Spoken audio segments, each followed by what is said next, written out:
तो हेलो भैया जी, कैसे हो आप सब। आप में से बहुत ज़्यादा लोग नहीं बट थोड़े लोग तो जानते ही होंगे कि ओरी नाम का बंदा क्या है, क्यों है, ये तो नहीं पता बट है, ये बोल सकते हो आप।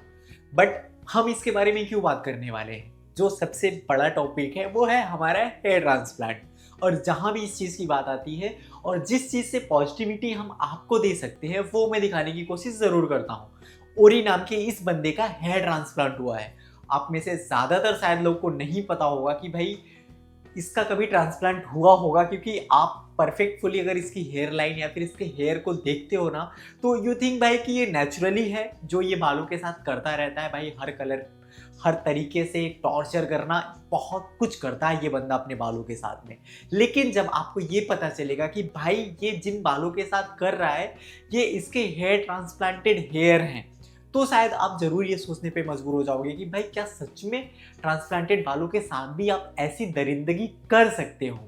बिल्कुल भाई, मतलब ज्यादातर लोगों को ये लगता है कि भाई ट्रांसप्लांटेड बालों को बस एक खिलौने की तरह, कांच के खिलौने की तरह संभाल के रखना है, क्योंकि ये गिरेगा तो टूट जाएगा। भाई ऐसा कुछ भी नहीं है, क्योंकि संभालने वाली चीज हेयर विग होती है, ना कि हेयर ट्रांसप्लांट। इस बंदे का आज से एटलीस्ट 2 या 3 साल पहले ट्रांसप्लांट हुआ था, क्योंकि इसकी जो प्रॉब्लम, रियल प्रॉब्लम थी इस बंदे की, वो था इसका डिफ्यूज पैटर्न में हेयर लॉस। मतलब सर पे बाल थे मगर इतने नहीं थे कि कोई इस तरीके की चूतियाप्पा जैसी हरकतें करने के लिए, मतलब ऐसा नहीं था कि ये बंदा गंजा था। इस बंदे का जो हेयर लॉस का पैटर्न था वो डिफ्यूज पैटर्न में था, मतलब कहीं कहीं बाल थे, कहीं बाल नहीं थे, जिसकी वजह से ये इस तरीके की ऊट पटांग हेयर स्टाइल नहीं कर सकता था।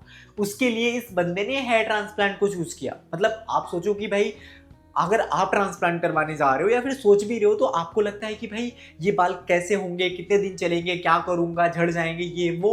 बट इवन ऐसा कुछ भी नहीं होता है, क्योंकि ये बाल आपके ओरिजिनल और नेचुरल हेयर जैसे ही होते हैं।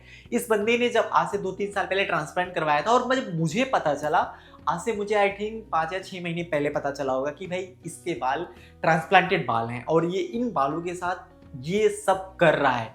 चाहे अजीबो गरीब हेयर कट हो, हेयर स्टाइल हो, कलर करना हो, सब कुछ कर रहा है, और फिर भी अच्छे खासे बाल है सर पे, और वो जाने नहीं वाले। इतनी सारी चीजों के करने के बाद भी बंदे के सर पे अच्छे खासे बाल हैं। तो भाई इस बात से भी आपको एटलीस्ट इतनी पॉजिटिविटी तो मिल जानी चाहिए कि ट्रांसप्लांट एक नेचुरल, रियल और परमानेंट ऑप्शन बनता है। डिपेंड करता है कि बस ट्रांसप्लांट अच्छे से होना चाहिए।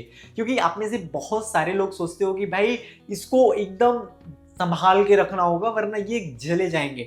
ऐसा कुछ भी नहीं होता है, क्योंकि अगर आप ये सोच रहे हो कि भाई अगर आपको इसको विग की तरह ही संभाल के रखना है, जैसे कि भाई कोई विग पहनता और उसको इस बात की टेंशन हमेशा रहती है कि कोई खींच ना दे, कहीं गिर ना जाए, कहीं उड़ ना जाए, तो भाई अगर इसको भी वैसे ही संभाल के रखना होता तो विग आती है 5,000 की, और एक मिनिमम हेयर ट्रांसप्लांट की कॉस्ट 30 to 50,000 से स्टार्ट होती है। तो भाई इतने ज़्यादा पैसे देना और एक सर्जरी को अबॉर्ट करना कितना ज़्यादा मुश्किल होता comparison to hair wig. But हमें मिलता क्या है, हमें मिलते हैं नेचुरल, हमारे रियल ओरिजिनल बाल, जो बढ़ते हैं, घटते हैं। कोई डिफीट सामने से बता नहीं सकता है कि भाई कभी तुम गंजे थे, या फिर गंजे थे तो ये बाल नकली हैं। आप उसको एश्योर कर सकते हो कि भाई नहीं, फुली कॉन्फिडेंस में आप लाइफ जी सकते हो। क्योंकि अगर आप इस बंदे को देखने के बाद भी आपके मन में ये डाउट रह जाता है कि भाई हेयर ट्रांसप्लांट रियल या परमानेंट नहीं होता, या फिर ये हमारे ओरिजिनल बालों की तरह नहीं होता, ये चला जाता है, तो शायद इससे आपका कंफ्यूजन दूर हो गया होगा। तो भैया जी अगर अभी भी कोई डाउट है ना, तो नीचे कमेंट्स बॉक्स में जरूर बताओ कि भाई अब क्या सोच रहे हो आप। और अगर हेयर ट्रांसप्लांट करवाना चाहते हो, कोई हेल्प चाहिए, तो नीचे आपके भाई का व्हाट्सएप का नंबर है, आप मैसेज करो। जितनी ज़्यादा से ज़्यादा हो सकेगी आपका भाई आपकी हेल्प करने की कोशिश करेगा। हम अगली वीडियो में मिलेंगे, तब तक के लिए ख्याल रखिए।